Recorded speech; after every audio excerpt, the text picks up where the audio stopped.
shoots and he scores! Viktor Gyökeres is off the mark in his Arsenal career. Viktor Gyökeres isn't just in the Premier League, he is the most feared man in it. He is the Gerd Müller Trophy holder. A lot of tough moments for me in my career, but yeah, still I stand here, so yeah, it's an amazing feeling for me. He is the man who proved that the data-driven scouts of England missed the most obvious superstar of the decade.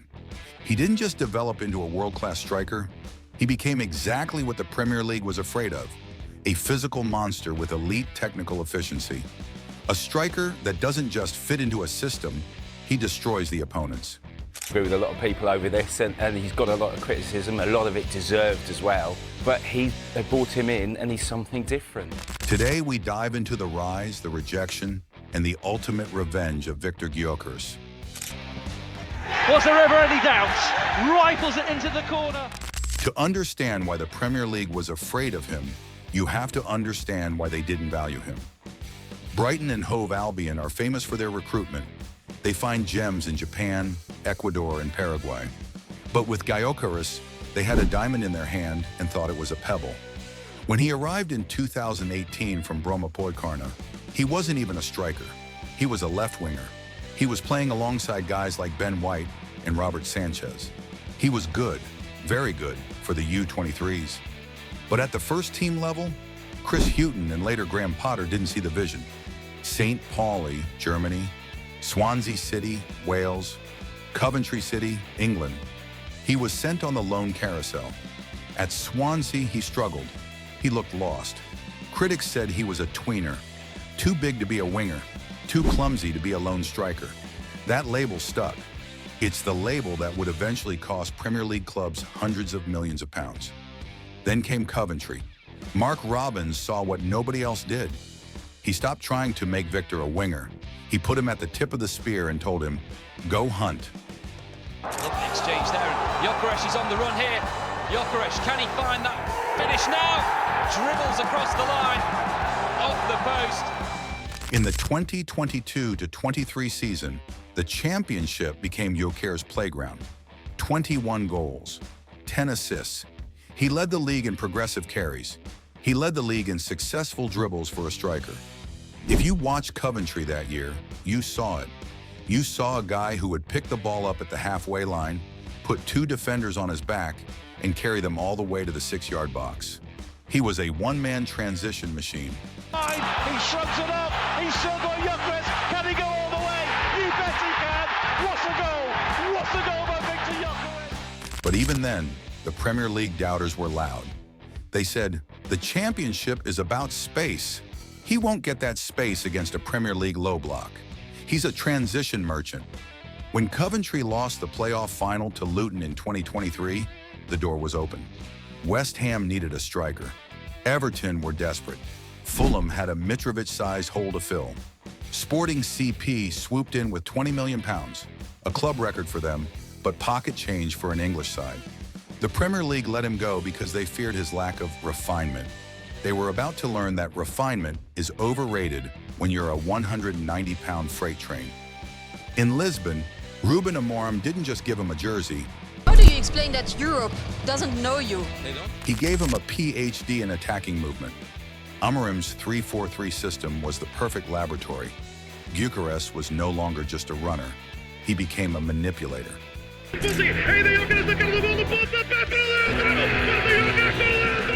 He learned how to drop deep, dragging center backs out of the line, and then using his explosive 33 kilometers per hour top speed to sprint into the vacuum he just created. 43 matches, 36 goals, 15 assists, Primera Liga Player of the Year. He wasn't just scoring tap-ins. He was scoring solo goals, long-range screamers, and headers. He became the first Swedish player since Zlatan Ibrahimovic to truly dominate a top-tier European league outside of the Big Five. But the world truly woke up in November 2024. Sporting 4, Manchester City 1. The best defense in the world, coached by Pep Guardiola, was dismantled by the man Brighton sold for £1 million. He didn't just score a hat-trick, he bullied Manuel Akanji and Jamai Simpson-Pusey. He made elite defenders look like they were still in the academy. That night, the transition merchant label died. The unrefined tag was shredded. Viktor Gyökeres had officially become a global superstar. Narrator: let's get technical. Why is he so hard to stop? In the modern era, defenders are coached to handle two types of strikers. The target man. You stay tight, you win the header, you don't let them turn. The poacher. You track the run, you stay goal side. Gyökeres is a glitch because he is both. Look at his lane-vacating magnetism. When he drifts to the left channel, a habit from his winger days, he drags the right-sided center back with him. This opens a blindside gap for runners like Bukayo Saka or Gabriel Martinelli. But if you don't follow him, he turns, he drives, and he's one of the best 1v1 finishers in the world. He averages 1.29 touches in the 6-yard box per 90 minutes. For context, most Arsenal strikers last year didn't even average 0.3. He is a 6-yard box gravity well. He forces the entire defensive line to collapse toward him, which is exactly why his teammates' stats skyrocket when he's on the pitch.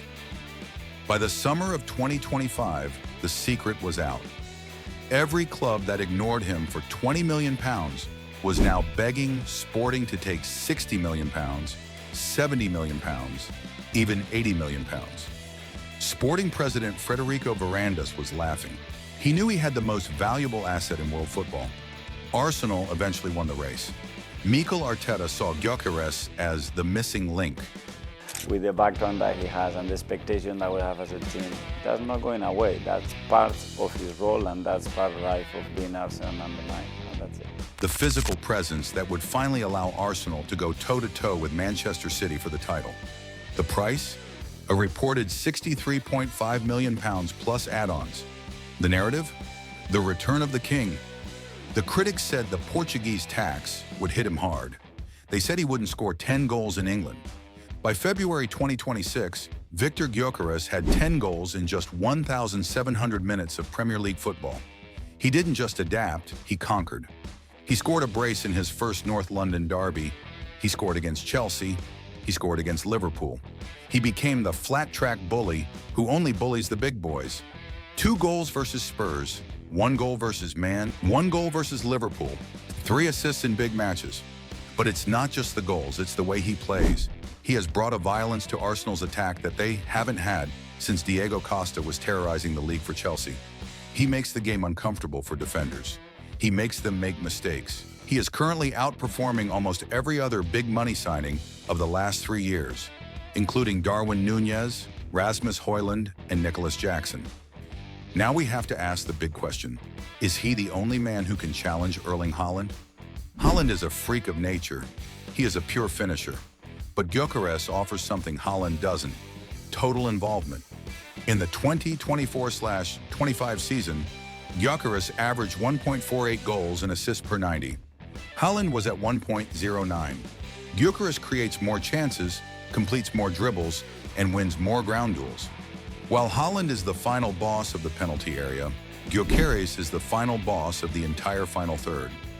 The Premier League was afraid of him because they knew that if a team like Arsenal ever got a striker who could combine Haaland's physicality with Harry Kane's playmaking, the league would be over.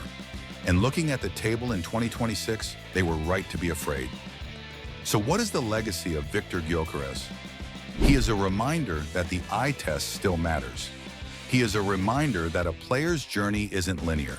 He went from a rejected winger at Brighton to a championship workhorse, to a Portuguese legend, to the face of the Premier League. He wears the mask because, in his words, he wants to be a mystery. But the mystery is gone. We know exactly who he is now. He is the man who was too raw for the elite, until he became the only thing the elite couldn't stop. The Premier League wasn't just afraid of Viktor Gyökeres. They were afraid of being proven wrong, and Viktor made sure they felt every bit of that mistake. Is Viktor Gyökeres the best signing in Arsenal history? Is he already better than prime Fernando Torres or Luis Suarez? The numbers say yes. The defenders who have to mark him say yes. And the Premier League clubs who passed on him for £20 million, they're just trying to figure out how they let the most dangerous man in football slip through their fingers. Drop a comment below. If you could have one striker for your team right now, Haaland or Gyökeres, who are you taking and why? Don't forget to hit the like button if you enjoyed this deep dive, and subscribe for more tactical breakdowns of the beautiful game. We are Stifo, and this was the story of how Viktor Gyökeres became a nightmare.